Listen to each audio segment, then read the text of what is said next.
students, today we are going to do part 2 of the chapter The 100 Dresses. But before doing this part 2, let's go through the background of this chapter The 100 Dresses. Basically, The 100 Dresses is a story based on the true experiences of the author about a girl who is teased by her classmates because she is different. Wanda Petronsky, a girl who comes from the poor part of town, is the only student in her class with a funny Polish name. She's always quiet and she always wears the same faded blue dress to school every day. Although she claims she has 100 dresses at home, all lined up in her closet. Now, before going through the summary of part 2 of this chapter, let's go through the main points of this chapter. In the second part of the story, Wanda leaves the school without any prior information. She does not even attend the school when she was being announced a winner of the drawing contest. Her father writes a letter to Miss Mason about the reason. The students feel ashamed for their behavior, especially Peggy and Maddie. They both realize their mistake and write a letter to Wanda in a friendly manner. Wanda replies and requests Miss Mason to give her 2 drawings to Peggy and Maddie. Now let's go through the summary of this chapter. When everybody was praising Wanda's art and drawings of 100 dresses drawn by her, a notice from the principal came. Everybody was asked to assemble. Miss Mason announced that she had a letter from Wanda's father and she would read it loudly before the class. Miss Mason read the letter in which Mr. Petronsky, Wanda's father, told about Wanda's absence and informed that she was leaving the school because she was fed up of all the bullying that was going on. He informed that his family was going to settle in a big city where people were not going to laugh or tease them for their name, which everyone considered funny. When Miss Mason finished the letter, she understood the matter and asked everyone not to hurt anyone's feelings due to his or her name. She asked them to think about this matter. As Mr. Petronsky hadn't blamed anyone, the students of the class felt ashamed. When Miss Mason left the class, everybody was silent and felt ashamed of their behavior towards Wanda.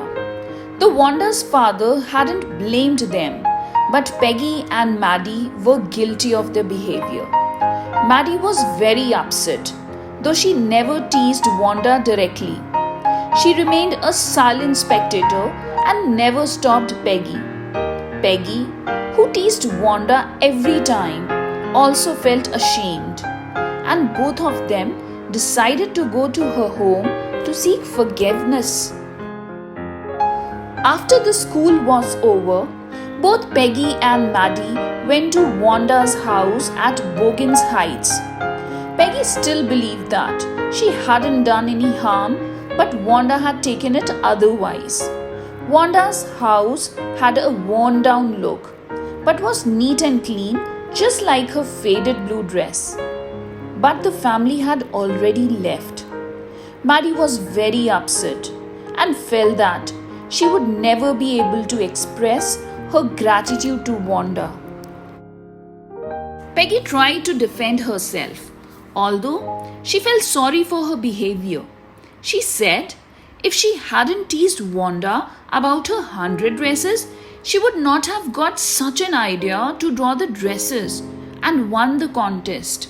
But Maggie decided that she would never be silent and oppose others against teasing anyone, even if she had to lose her friend. They wrote a letter telling Wanda about the result of competition. So what do you think? What made them write a letter to Wanda? It was not just the drawing competition.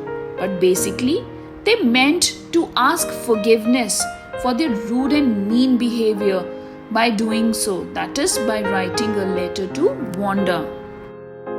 Maddie and Peggy waited long for Wanda's reply to their friendly letter.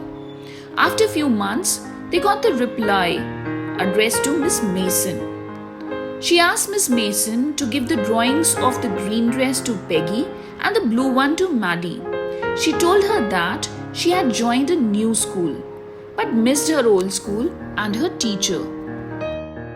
Maddie ran through thoughts about the events and pinned the dress on her wall. She could see her face in that dress. She ran over to Peggy's home and they both looked at the green dress with red trimming so that they could see Peggy's face in it. Maddie started crying, remembering all the insulting statements she passed for Wanda. Peggy consoled her. In the end, we can say that Wanda was aware of the misbehavior of the girls who teased her every day, but she remained calm.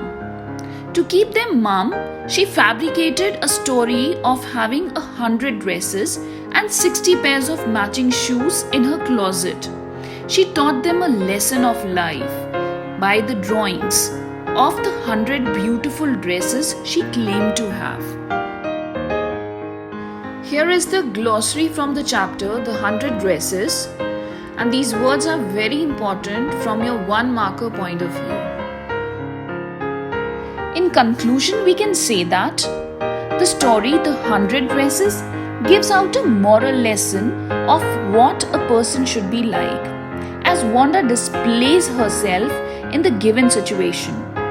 Wanda, by her behavior towards Peggy and Maddie, shows her exalted character as is seen in her letter. Moreover, we can also say that Wanda Petronsky's letter highlights her greatness, which gives us a view of her nature as a simple, loving, caring, and friendly human being. She gifts her drawings to Peggy and Maddie, though they tease her a lot. It shows how great she is, as it requires a lot of courage and patience to do so. An ordinary person cannot do that and would definitely hate them. But Wanda shows polite and peaceful traits of her character. In our society, it is very difficult to find such a character, but such traits are a must to be a good human being. Here, in our society, people tease others with racist remarks, which is not a sign of good culture. By answering in a polite and friendly manner, Wanda displays to be a humble person. We all should try to have or acquire such traits in our character so that everyone could praise us and we can live peacefully.